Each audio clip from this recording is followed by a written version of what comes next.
The cafe on Nishiki Street had been there since 1962 and smelled like roasted barley and old wood and the particular quiet of a place that had survived long enough to stop trying to impress anyone.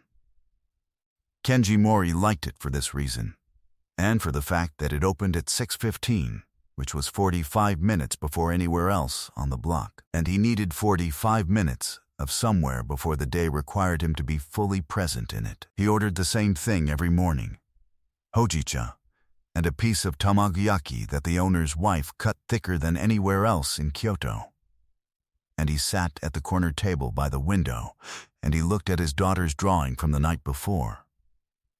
And he thought about what she had asked him when he put her to bed. She had asked him if his job was dangerous. He had told her his job was carpentry. She had looked at him with the 7-year-old's particular capacity for receiving an answer and simultaneously knowing it is not the answer to the question she asked. And she had said okay, and she had gone to sleep holding the small origami crane he had folded from a page of his notebook, which she kept on her nightstand with 6 others in a row. One for each night. She had asked for one, and he had given her one every time. He was looking at this in the drawing. She had drawn all 7 cranes in a careful row. When the group came in, there were 4 of them.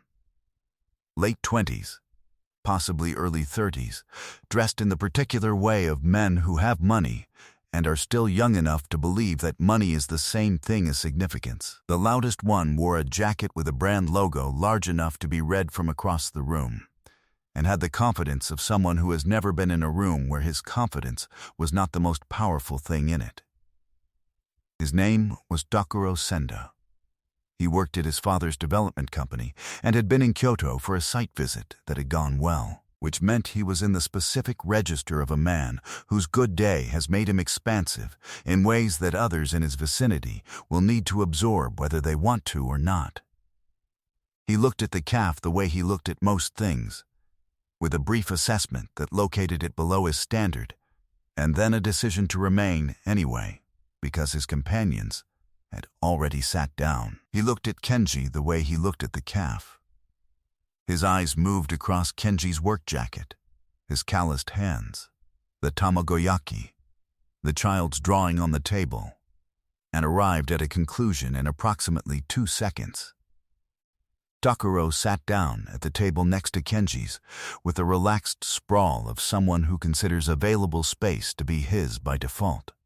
He said something to his companions about the neighborhood, about the cafe, about the clientele, at a volume that was designed to carry.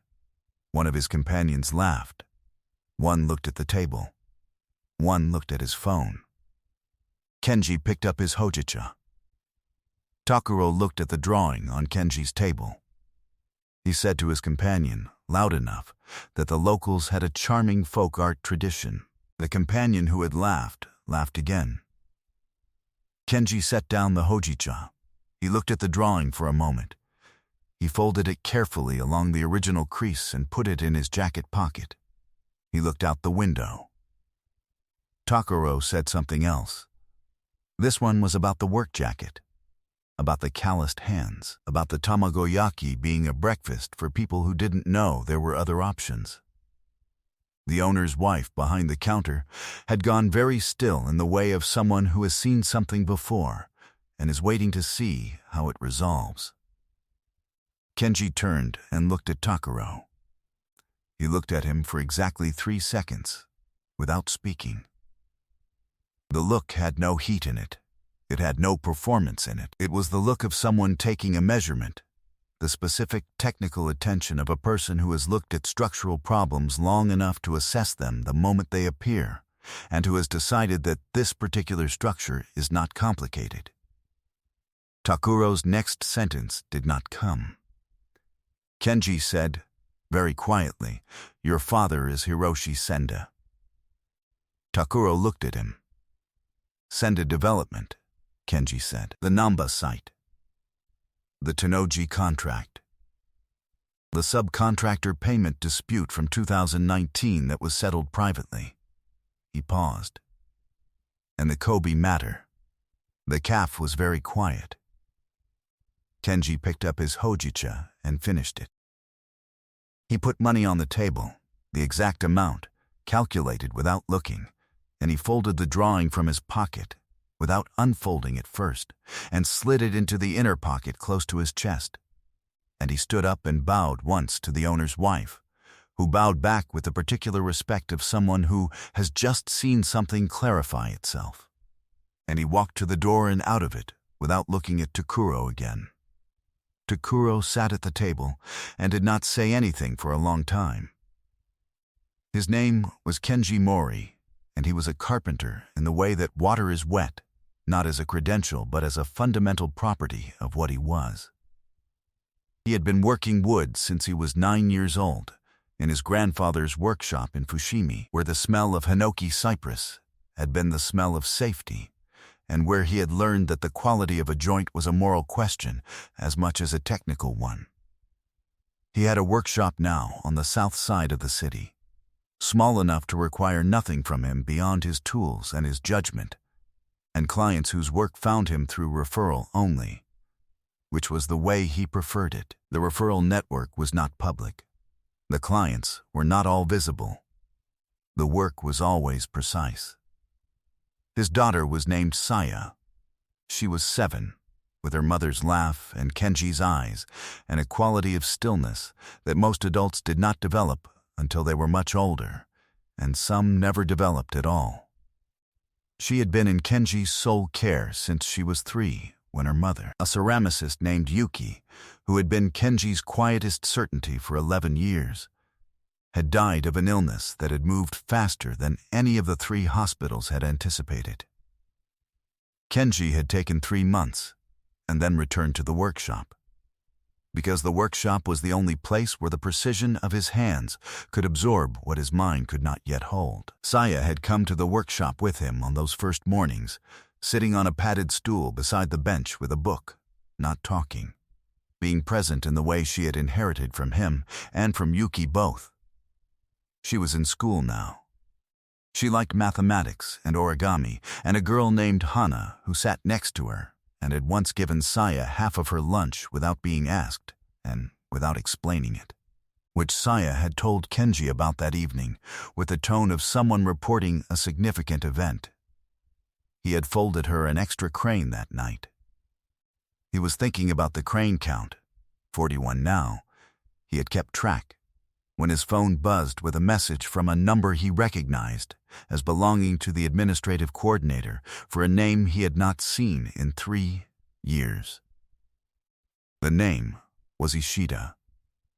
He sat with the phone for a moment. He put it in his pocket.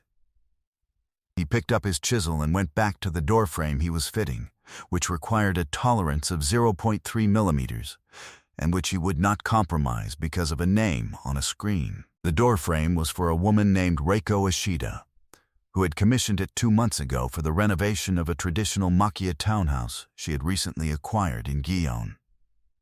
She was the CEO of Ishida Precision, which manufactured components for aerospace and medical imaging equipment, and which had been founded by her father 40 years ago, and which she had run for the last 12, since his health had declined, and she had looked at the company and at her own capabilities and at the choice in front of her, and chosen without drama or announcement. The company had 3 times the revenue it had when she took over. She had not changed her title from the one her father had given her before he stepped back. She was called President Ishida. She signed her emails Reiko. She was 46. She had never married, not because she opposed it, but because the men who had been interested in her had invariably been interested in the company as much as in her. And she had a precise enough instrument for measurement that she could tell the difference, and the difference had always been enough to resolve the question. She was not lonely in the way people assumed she was lonely. She was alone in the specific way of someone whose internal life is sufficient and whose external life is full. And she had learned not to confuse these 2 conditions with each other, or with the 3rd condition, which was the one she had not examined in a long time, and did not plan to examine now. She was at the Machiya on a Thursday when Kenji arrived to fit the door frame. She had been working at the table in the back room on a procurement contract that was not cooperating, and she heard the workshop sounds from the front and did not look up for 40 minutes. When she went to look, she stood in the doorway of the front room and watched him work for a moment before he knew she was there. He was fitting the frame with a hand plane that was so old the blade had been reground down to half its original width. He tested the fit, adjusted by what looked like nothing, tested again, adjusted again. He did this 7 times in the time she watched him. Each adjustment was smaller than the last. He did not consult a measuring instrument after the first fit. He was measuring with his hands, or with something that lived in his hands, and the gap between what he felt and what was correct was closing in increments that required a different kind of attention than most work required. She said his name. He turned without startling. He looked at her with the same measurement quality she had seen in the caf. She had been at the caf that morning, 2 tables away, and had seen the whole of it, and he bowed once, and she bowed, and he returned to the plane. The Kobe matter, she said. He did not stop working. That was not public, she said. No, he said. How do you know about it? He ran the plane along the frame once more. He held the frame to the light and looked along its length. Your father came to my workshop in 2018, he said. He needed a door fitted in a building that had been built incorrectly and that no one would admit had been built incorrectly. He told me why. He showed me the building. He set the plane down. I fitted the door. I told him what I saw in the building. He told me about Kobe. She looked at him. My father never told me he went to a carpenter. He went to someone who could look at a structure and say what was wrong with it without needing anyone's permission to say it, Kenji said. I don't think the carpenter was the point. She was quiet for a moment. He lifted the frame and moved it into position in the opening, holding it with one hand at the top and checking the plumb with his eye before he reached for the level. Will you have tea? She said. After the frame, he said. The man who arrived on Friday was from the Ishida organization, which was not a name that appeared on buildings or on corporate registrations or on the kind of documentation that investigators found easily. Daiichi Ishida was 63 and had the economy of movement of someone who had arrived at a philosophy through practice rather than study. And he sat in Kenji's workshop with his hands in his lap and looked at the tools on the wall with the appreciation of someone who understood quality in things that were made to last. He said that the organization had a matter that required Kenji's particular form of attention. He said that it concerned a development company in Osaka. He said the name, Senda, without elaboration. Kenji was fitting a drawer box at the bench. He did not stop. I left, Kenji said. You left the formal structure, Daichi said. The matter has not left you. Kenji set the drawer box down. He looked at the tools on the wall, a habit, not evasion. He looked at the row of chisels his grandfather had owned, rehandled twice, still sharp. I have a daughter, he said. We know, Daichi said. She asks me if my work is dangerous.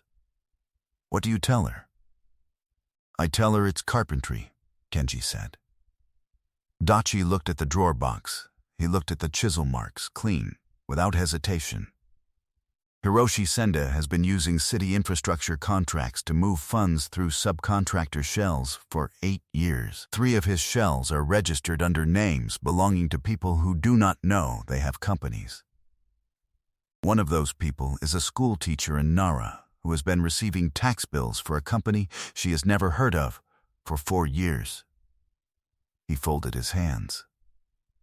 We have the full chain. We require a witness with direct knowledge of the 2019 settlement who can make the introduction to the prosecutor's office without the introduction itself becoming the story.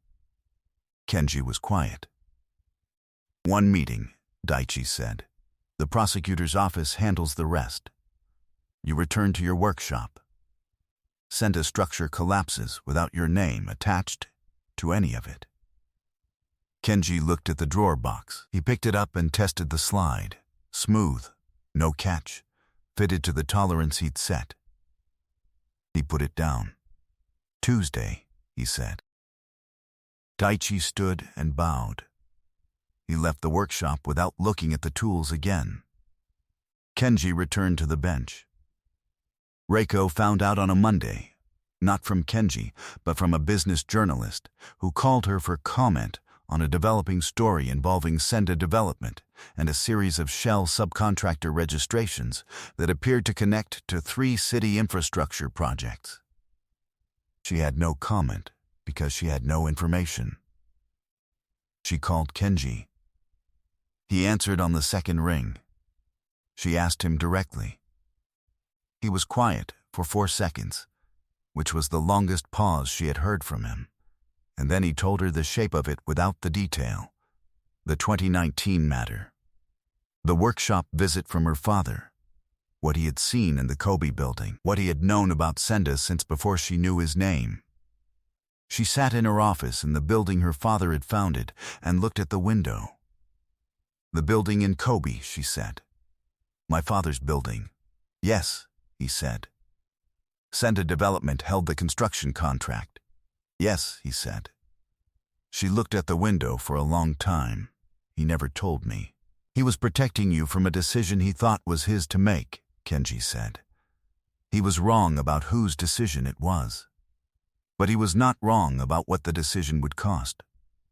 She did not say anything for a moment. The school teacher in Nara, she said. The one with the company she'd never heard of. Her name is Fumiko Ota, he said. She has been dealing with it alone for 4 years. Reiko picked up a pen. She wrote the name down. I have a compliance attorney, she said. She's very good.